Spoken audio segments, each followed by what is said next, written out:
Berhubungan dengan maraknya penyebaran virus corona yang tersebar luas di belahan bumi ini, sedikit kami sampaikan maklumat kepada kita semuanya yang moga-moga bisa bermanfaat dan dapat membawa pencerahan nantinya bagi kita semua. Pesan ini kami sampaikan karena melihat banyak sekali tanggapan-tanggapan dan sikap-sikap yang muncul di tengah-tengah kepanikan umat manusia dalam menghadapi fenomena COVID-19 ini, ataupun yang dikenal dengan virus corona. Saudaraku yang dirahmati Allah, setidaknya ada dua pemahaman dan sikap keliru yang muncul terkait virus corona ini. Pertama, ada anggapan ataupun tanggapan ataupun sebuah pernyataan bahkan, gak usah takut kepada corona, takut kepada Allah saja. Takutlah kepada Allah semata, jangan takut pada corona. Saudaraku yang dirahmati Allah, di satu sisi pernyataan yang seperti itu ada benarnya. Memang benar bahwa takut itu hanya ditujukan kepada Allah Subhanahu wa Ta'ala semata. Namun perlu kita ketahui, di sisi lainnya pernyataan yang demikian juga mengandung kesalahan di dalamnya. Salah karena takutnya hamba kepada Allah tidak bisa ataupun tidak boleh dibandingkan dengan takutnya pada corona atau pada apapun semisalnya dari makhluk Allah Subhanahu wa Ta'ala, seperti tsunami misalnya, gempa bumi, binatang buas, dan lain-lain.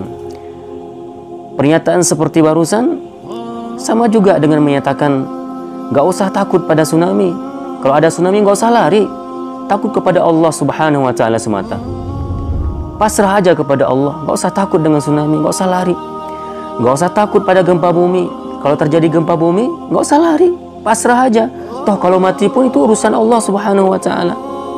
Ataupun juga ada orang yang menyatakan nggak usah takut pada binatang buas, kita nggak usah lari, pasrahkan diri kita kepada Allah Subhanahu wa Ta'ala, karena kematian itu sudah ditentukan oleh Allah. Saudaraku yang dirahmati Allah, wallahu a'lam, kalau ada orang yang sempat mati dalam keadaan seperti itu, pasrah aja tanpa mau melakukan ikhtiar untuk menyelamatkan diri, maka orang yang seperti itu para ulama mengkategorikan kalau sempat mati dengan model seperti itu, dengan cara seperti itu merupakan bahagian dari mati bunuh diri, atau bisa dikatakan su'ul khatimah. Perlu juga kita ketahui, orang yang berlogikakan seperti apa yang telah kami kemukakan tadi, itu hampir sama dengan ungkapan orang tua kepada anaknya, sudah besar kok tidak bisa berenang, kalah dengan ikan teri. Seperti itu kaum muslimin dirahmati Allah. Dari itu perlu kita ketahui bersama, logika ini bukan tanpa dasar teologis. Logika berpikir ini masuk pada paham Jabariyah dalam teologi Islam. Intinya, paham ini memiliki keyakinan semua sudah diatur oleh Allah Subhanahu wa Ta'ala, sehingga tidak ada ruang ikhtiar bagi manusia.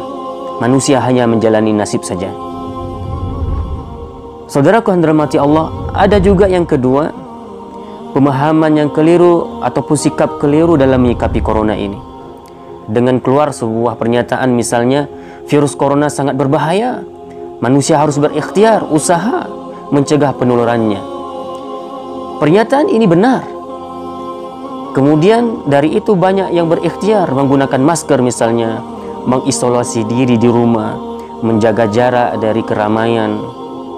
Ikhtiar itu ataupun ikhtiar ini juga sebenarnya berdasarkan pada paham teologi qadariyah kaum muslimin. Orang-orang yang membuat pernyataan seperti itu secara tidak sadar bahwa pemahaman itu berbau kepada teologi qadariyah dalam teologi Islam. Paham ini pada prinsipnya berkeyakinan bahwa manusia memiliki kebebasan menentukan jalan hidupnya sendiri tanpa ada intervensi Allah di dalamnya. Maka dalam hal ini kami ingin menawarkan kepada kaum muslimin semuanya, ada pemikiran yang lebih bijak sebagai jalan tengah dalam menyikapi dua pemahaman tadi, untuk tidak terlalu remeh dan juga tidak terlalu berlebihan. Ada tiga konsep penting dalam keyakinan Islam yang saling berelasi dan dapat digunakan secara simultan ataupun bersamaan, bukan parsial, terpisah, dikotomi. Saat umat beriman khususnya muslim dalam menghadapi penyebaran virus corona ini, yaitu kita harus melakukan ikhtiar. sabar dan tawakal. Ketiganya seperti tiga sahabat karib yang dalam setiap perjalanan kehidupan di mana tidak bisa dipisahkan satu dengan yang lainnya. Begitu pula dengan tiga sahabat karib ini. Ikhtiar, sabar, tawakal tidak boleh dipisahkan saat kita menghadapi penyebaran virus corona yang sedang kita hadapi saat ini. Nah, sekarang bagaimana sih relasi tiga konsep tersebut? Konsep sabar ataupun ikhtiar, sabar dan tawakal. Pertama, sabar dan tawakal. Sabar dan tawakal itu ada dalam ikhtiar, bukan di luar ikhtiar. Sabar dan tawakal tanpa ikhtiar akan menghilangkan fungsi manusia sebagai khalifah di dalam kehidupan. Yang kedua, tawakal dan ikhtiar. Tawakal dan ikhtiar itu harus dengan kesabaran, bukan di luar kesabaran. Tawakal dan ikhtiar tanpa sabar itu akan menjadikan kita manusia yang tidak lulus dalam menghadapi ujian. Dan yang ketiga, ikhtiar dan sabar. Ikhtiar dan sabar itu harus dibalut oleh tawakal, bukan di luar tawakal. Ikhtiar dan sabar tanpa tawakal akan membuat kita manusia menjadi sombong.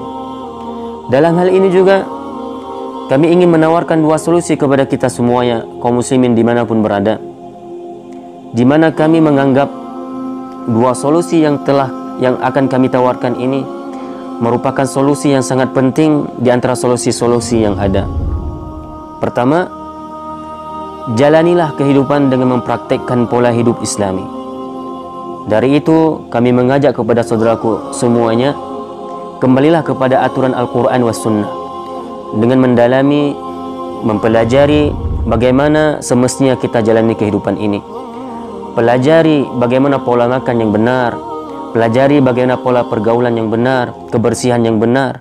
Datangi ulama-ulama, para asatidzah, tanyakan kepada mereka-mereka bagaimana semestinya kita menjalankan kehidupan sesuai dengan Quran dan Sunnah yang telah diajarkan oleh baginda Rasulullah SAW. Kemudian solusi yang kedua yang bisa kami tawarkan kepada kita semuanya, hadapilah fenomena corona ini dengan mematuhi aturan-aturan medis yang telah berlaku, yang telah diatur oleh pakar-pakar kesehatan dan siapapun ia yang berkapasitas dan berkapabilitas dan yang memiliki kredibilitas dalam menangani virus corona ini.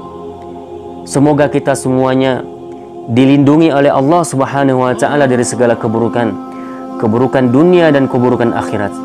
Allahumma innana na'udzubika min fitnatil mahya wal mamat. Allahumma innana na'udzubika minal baras wal junun wal judham wa min sayyi'il asqam. Billahi taufiq wal hidayah. Wassalamualaikum warahmatullahi ta'ala wabarakatuh.